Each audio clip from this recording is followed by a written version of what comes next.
So let's revise what we have covered in this week 11. We learnt about how we can do the coding with the VBA, that is Visual Basic Applications. So what we have understood? We have understood that Visual Basic is for the applications, is a programming language for Microsoft Office programs. Why we are using it? To optimize the time in the Microsoft Excel. How we can write the codes, we can write the functions, or we can have application with us. VB editor, the sections we have in the VB editor, that is Project Explorer, properties, and the toolbars. So let me show it one more time. So this is Project Explorer. This is the properties. With the help of Project Explorer, what you can do, you can easily move to different files in one go or one go. See, I can come to module 1, I can come to module 2, module 3, module 4, 5, 6, 7. Similarly, I can switch to the different sheets as well. You don't need to go into the file open every time. You don't need to do that thing. You can just have a look on the all the files with the Microsoft Visual Basic with the Project Explorer. You have the properties as well, toolbars, that is going back to the Excel, inserting some user form or module, saving it, cut, copy, paste, running the code, breaking the statement, resetting. All this you can do with the toolbar. After that, what we can do, we can add modules and start writing the VBA code, insert module. So this kind of output will be there initially. And once you go to the insert and module, then you can have a white screen over there. There you can start writing the code. Then adding code to the VBA procedure. The first thing is the procedures are stored in the modules. Type, we have 3 total types: sub or function or property. Let me show that again. This is insert. If I go here, let me try here, insert procedure. So we have 3 options here: sub, function, and property. And scope can be public or private. If you want to access it all over the workbook, all the entire system, you should have that procedure into the public scope. Otherwise, you can go with the private one as well. After that, you just need to decide like what type or what scope you want to have with the VBA code. Hit OK and start typing the code. This is the output given here. VBA variables, declare variables, start with the dim, input variable name, variable type. So we have here dim country as string, country India, active cell dot value as country. So with this dim keyword, we can actually declare the variables with the VBA, that is Visual Basic Applications, and we have the type available. With the as, we can give the variable type. In this example, we are using the string type for the country, and then we can use this variable country. Maybe we can have the value India. Whenever you are using a numerical value, in that case, you don't need to keep in the quotes. But when you are using any string value, that time you need to keep into the quotes. Active cell dot value, we are putting here the value here. Then we come with the if statement. In the last example, when we were doing the input and output from the user, that time we also learned the if else, multiple if statements as well. So if statement is a condition basically. So if condition, if that condition is true, then the statement given with the then will be executed. Otherwise, if the statement with the if is false, in that case, statement with the else will be executed. So we have one example here. We are taking a procedure here, test 1, declaring a variable country as string, country is equal to USA, if country is equal to India. So here we are matching the condition. If this is true, in that case, the output given or the set of statement given with the then will be executed. If this condition is false, then else case will be executed. And in case of the nested if else, what we are doing, we having if condition again with this else as well, that is else if. And ultimately, when you're done with the if statements, then you need to write end if to show that this if is ending now. In the loops, we have covered first that do while loop.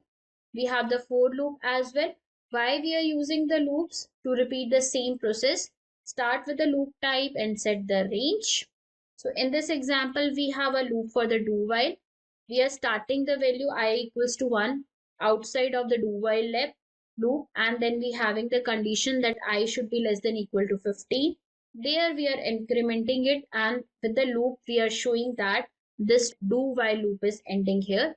So all the statements written here inside the do while loop will be repeated multiple times depending on the condition given here, depending on the iteration that is happening here. I is starting or initializing from 1. Iteration we are doing I is equal to I plus 1, and then we are executing these set of statement multiple times. This is the benefit of using the loop. Like you can have the multiple statements at one time only. You don't need to rewrite the code that much time. So we can have the printing for other files as well. In the last example with the input and the user messages, we have tried the for loop as well. After that, we learned about input and the user messages. Why we are using here? Users are allowed to interact with the code, make the code dynamic, automate the user experience. How? We can do it with the input box prompt, and the syntax for the input box we already discussed. Let me return to the Excel part, and there we can see how we have executed the code. So first we discussed about the choices here. So this was the choices we have given with the prompt. In this choices, we can have the different inputs and outputs. And depending on that output, we can perform the function. We can have a look on the function we executed. So this is for the 4 choices. We ask the user with the 4 choices to print the name of the worksheet. The second choice is value from 1 to 50. The third choice is value from 50 to 2. And the fourth choice we have taken protecting the active worksheet. We are matching the value entered by the user with the user input and then giving the output as. So this is the loop, or the we can say the logic behind printing the value for the name of the worksheet. We have a for loop with us.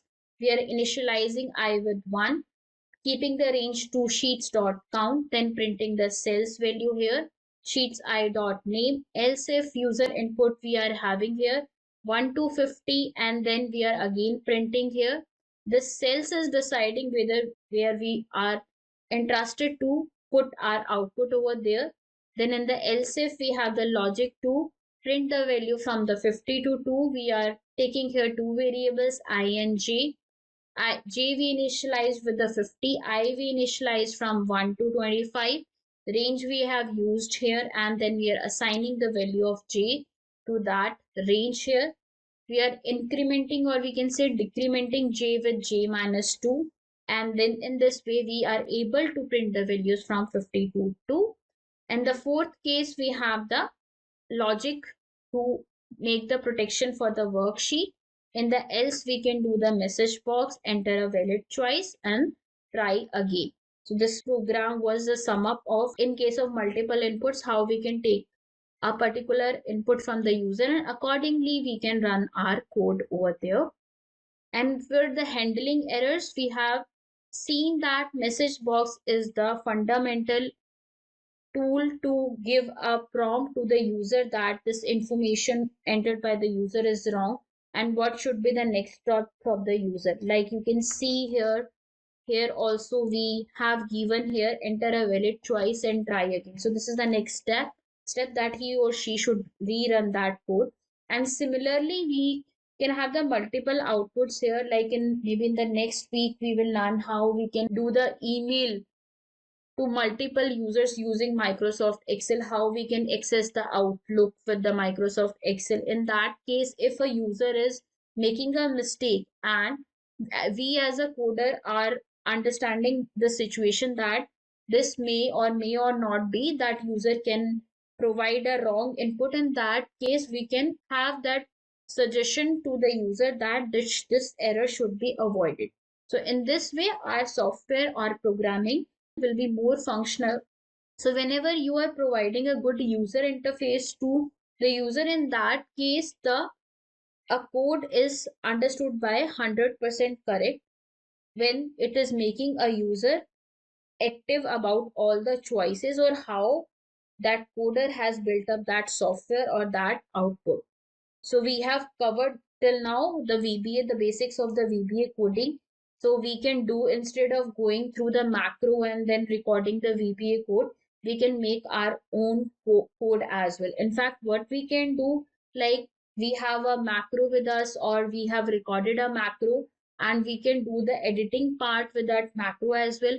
We can copy that content and go with any other output as well. We can make our own procedure as well. So let me try this. In this module 2, we had this macro, this first macro we tried when we were doing the macro. So if I feel like using anything from out of these macros in my own procedure, I can just copy that set of lines into my own procedure and do the output. So let me see here. I should have something with the active workbook.save. So this is for the saving here. Let me return to my part. In the module 4 or module 3, we were having the code.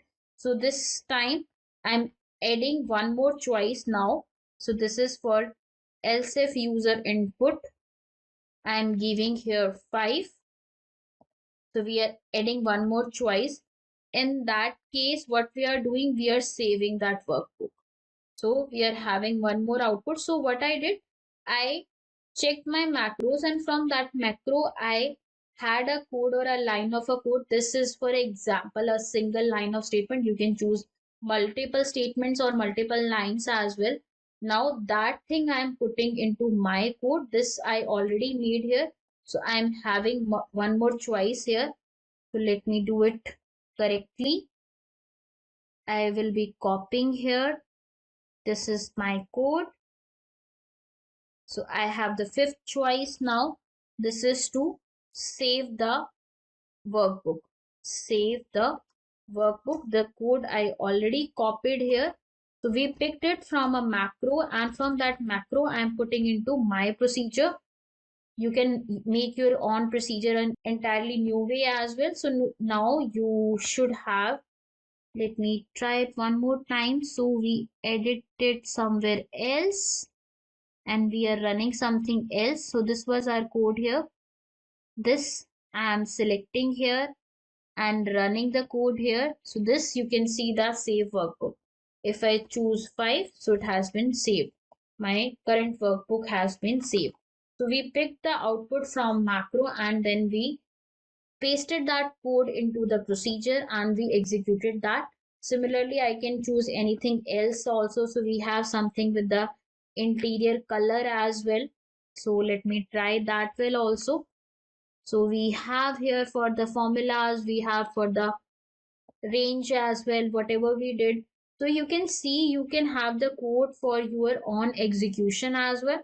On running that, executing that code, you can run that as well. So you can take reference from the macro. You don't need to write everything over there. So one time what you can do, you can perform all the steps with yourself, then you can have that code with you, and maybe in the minor way you can edit the code and you can run everything over there. This was so what we have covered so far in this week. We learned about VBA window, how we can add the procedure and modules, etc. We talked about the variables in the VBA. We practiced with the if condition and the loop in the codes. We learned how we can handle the errors in the VBA using input and output user messages. That's all for this week. Thank you.